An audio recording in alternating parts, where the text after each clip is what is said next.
我之前做家政，當時主家個媽媽呢中風，講唔到話，咁我喺度做呢度有6000蚊工資咁樣，然之後我自己又有個女讀大學，要使好多銀紙，咁我老公又好難做嗰種嘅，所以呢冇咩收入。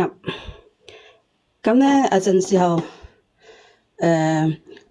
主家嗰個爸爸呢就阿叔啊，佢見我好辛苦做呢份工，好勤力咁做，然之後即係好認真做工咯，照顧佢老婆咯。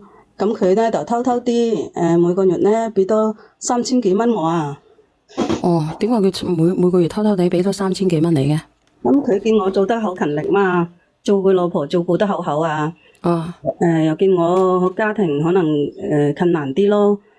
咁當時舊年啊，我媽媽呢去檢查身體，檢查出嚟有啲問題，要使銀紙。咁我都係冇辦法咯，咁就經常唉聲嘆氣，心神唔定咁樣，心囉囉攣。咁個阿叔呢見到我咁樣，佢好擔心，佢就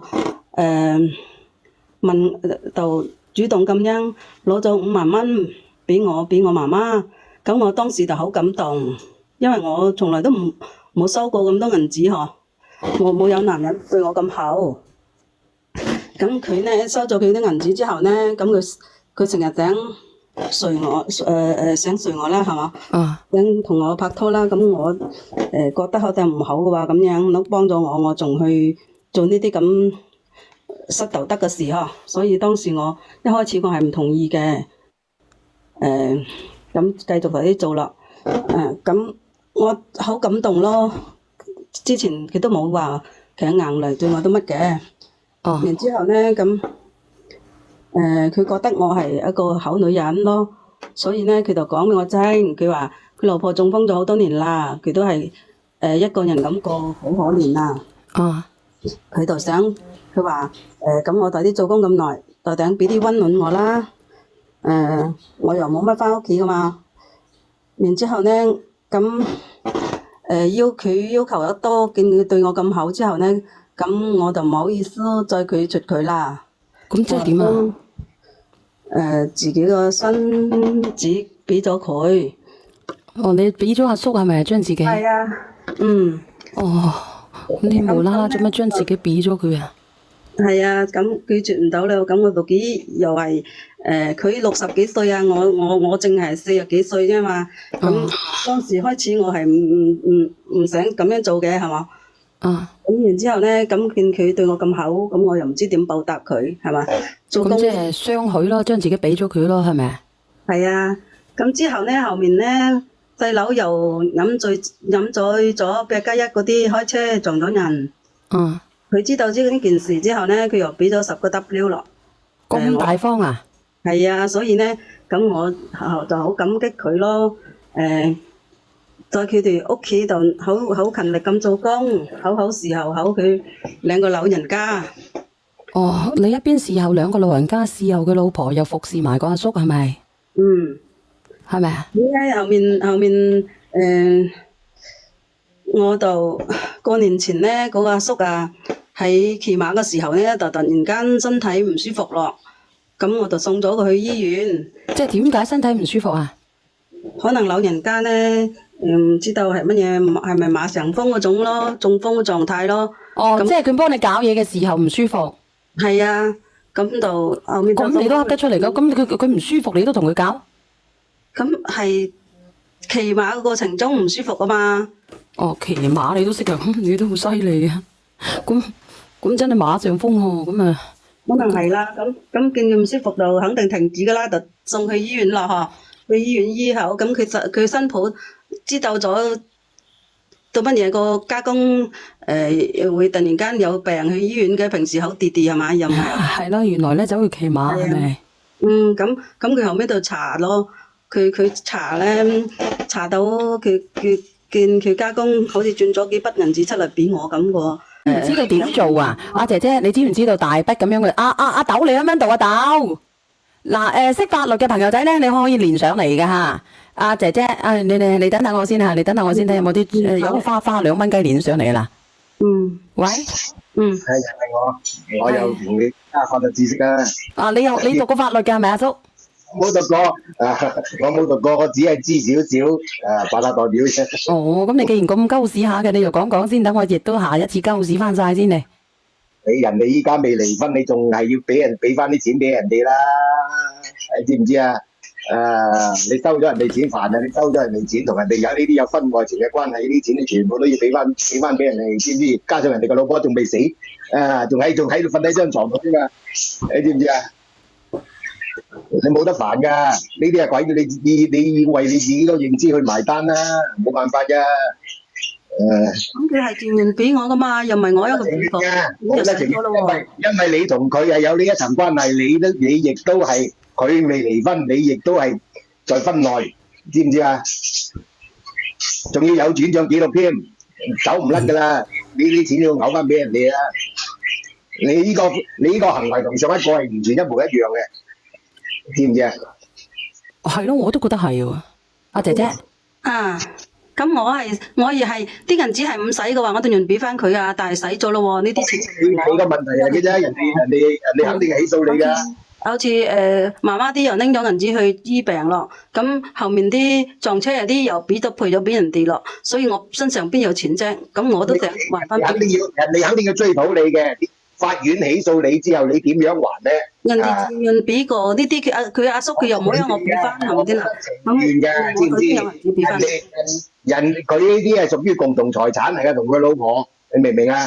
佢老婆都未死啊！咁佢自己有錢，佢有權力贈與俾人哋㗎，係咪？贈與㗎，佢老婆唔應承，佢老婆肯定佢所有嘅錢都係同佢老婆都係屬於共同財產，佢老婆唔應承嘅情況下，佢一分錢都係同佢老婆有關係。佢老婆都唔識講嘢啦，病咗就啲財。佢仔女代表佢㗎，佢唔識講嘢。嗱，呢個朋友仔話咧，家人可唔可以追翻嚟咧？呢個咧你要問小律啊。家人可唔可以追翻嚟嘅直播間朋友仔？咁呢個阿叔佢有冇主動話要追啊？冇啊，佢冇講追啊。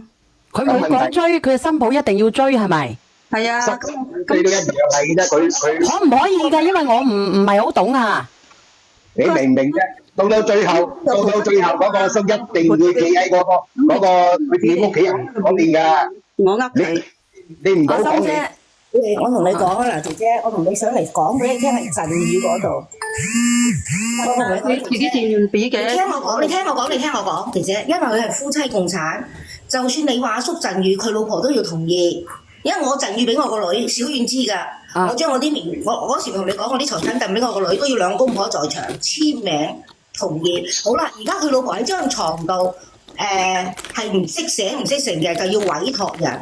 所以佢個新抱可以做佢阿奶奶嘅委託人，追翻俾你㗎，知唔知姐姐？如果你覺得我哋講得唔啱嘅，你可以去諮詢啲除非佢有經驗嗰啲人都還咯，我都冇錢咗咯。你唔可以講冇錢啊，姐姐！我同你講，我見你即係咁，我上嚟先講嘅啫，姐姐。你唔可以話我冇錢，講你聽。去到某院嚟講，唔係同你咁講嘅，姐姐。咁有啊，我唔俾翻佢啊！咁卡啲錢全部都使晒咯。咁呢樣唔係理由啊，姐姐，你聽唔聽？你聽唔聽懂人話啫？唔係話你聽咗人哋講講先啦，姐姐。你聽我講，唔係話我使晒就冇，你可以同佢新抱商量，點樣協商去還。但係你唔能夠講我使晒我就冇啦咁，搞到去某院好大件事，姐姐。唔係嘅，佢個新抱要寫，唔係佢個家婆，如果攤咗喺度寫唔到委託書嘅喎。寫唔到委託書，但係可以打嘅人哋。嗱，呢個我真係唔知道啊！如果因為佢寫唔到委託書嘅。嗱，姐姐，我話你聽，我唔聽我講嘅。姐姐，你聽我講埋先嗱，我講完我落班。姐姐，我係知道你一定輸硬，我係唔專業。如果你覺得我哋係講得唔啱嘅，你去揾專業嘅人士律你度諮詢下你就得㗎，姐姐。你聽我講啦，到最後，就算佢嗰個老爺依家唔肯，所以可以唔肯，即係唔使你還到。但係到最後兩家佢屋企人自己掙扎到最後，佢老爺一定會企翻佢屋企，佢屋企人嗰邊一定會告你㗎。你唔使走，你走唔甩㗎啦。姐姐，你而家只能夠同佢新抱商量協商，叫埋個老人家同個新抱協商，呢啲錢你一定要還。但係你唔可以講話我使晒，又話個阿伯自願，呢啲係唔成理由。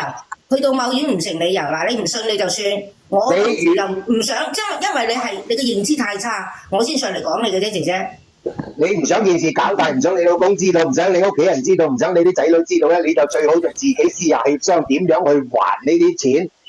咁樣嘅話，我就想聽下小袁姐姐係點樣建議我咯。因為咧，唔係建唔建議啊，唔係建唔建議啊，你有冇錢還先？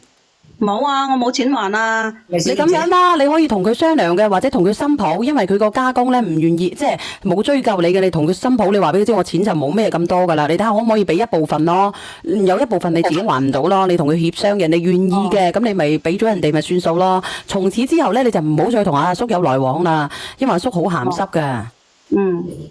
係咪啊？嗱，你聽聽呢個菠蘿包有咩見解啦？菠蘿包，阿姨，我教你啦，阿姨。好啦，你又嚟啦，我落咪啊，小袁。嗱，好嘅，再見啊，平常心姐啊。拜拜。阿姨，我教你啦，你每個月有人工出噶嘛，你咪同佢新抱講咯，喺人工度扣咯。扣乜嘢啫？咁到時候你勾搭咧，阿菠蘿包繼續做嘅話，繼續搞嚟搞去咧，同阿叔唔得噶。佢而家騎完馬都唔喐得啦，定點會馬上淨做呢啲嘢咧？呢啲嘢係咪？你每個月你有工資噶嘛？你有工資嘅，你咪同佢講咯。你俾翻1000幾百我生活費，其他嗰啲我就逐個月扣咯。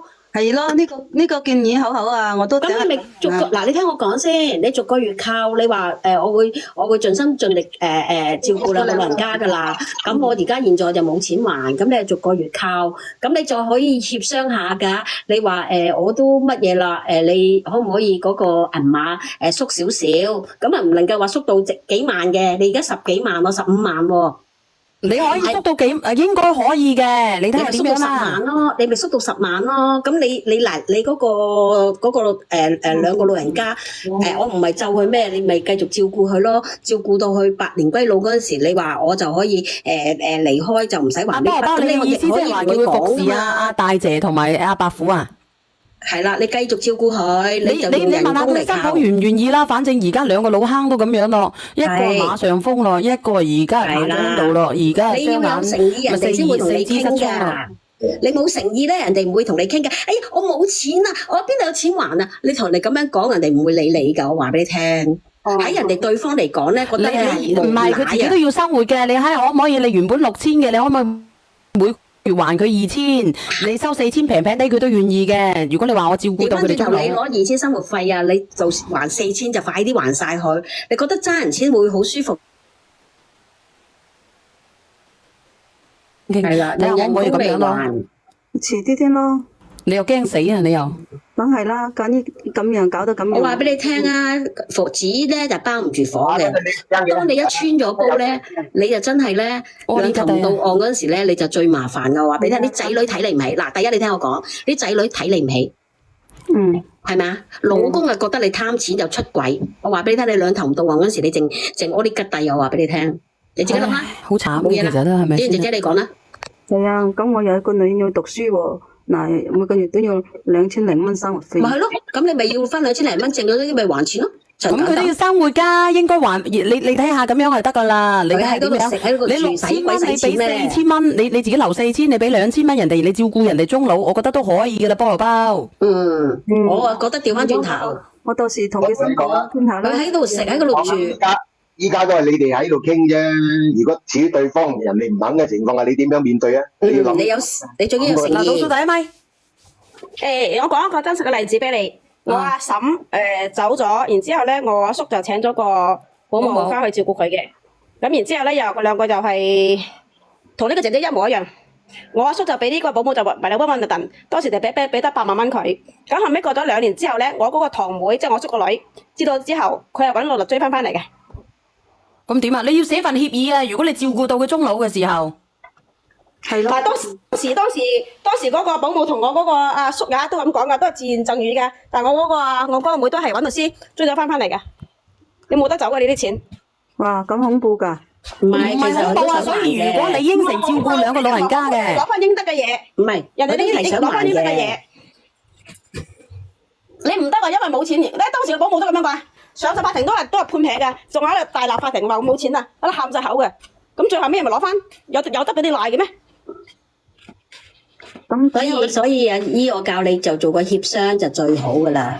唔係自己嘅錢唔好掂，冇錯啦掂到你呢啲係人哋嘅錢，呢啲錢人哋嘅錢，唔係你勞動所得嘅翻嚟嘅錢，唔好貪，貪咗你冇命享噶。其實好蝕本嘅。嗱，而家咧佢啊騎到馬上風啦，係咪先啦？你咧就篤到隻耳都通啊！